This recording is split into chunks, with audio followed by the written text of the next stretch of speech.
আসসালামু আলাইকুম, আমি রিধি। আমার বাবার নাম পারভেজ হোসেন। 2013 সালে ডিসেম্বরের 2 তারিখ আমার বাবাকে শাহবাগ থেকে তুলে নিয়ে যাওয়া হয়। 12 বছর হয়ে গেছে আমি আমার বাবাকে এভাবে খুঁজছি।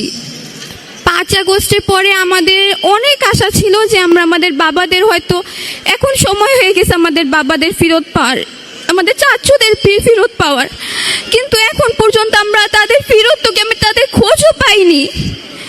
আমরা কবে তাদের খোঁজ পাবো? আমরা 5 দিন আগে আয়না ঘরে গেছিলাম, আমরা তুলি ফুপ্পি, আখি ফুপ্পি, আমরা সবাই। সেখানে যাওয়ার পর আমি আমার নামটা দেখতে পারি। আমার বাবা কত কষ্ট করে আমার নামটা লিখছে, হয়তো আমার বাবার অনেক কষ্ট হয়েছে ওই নামটা লিখতে।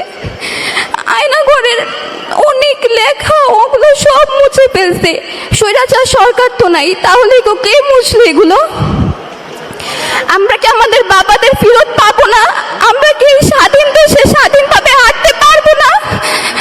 আমার ভাই কি আমার বাবার মুখটা দেখতে পারবে না?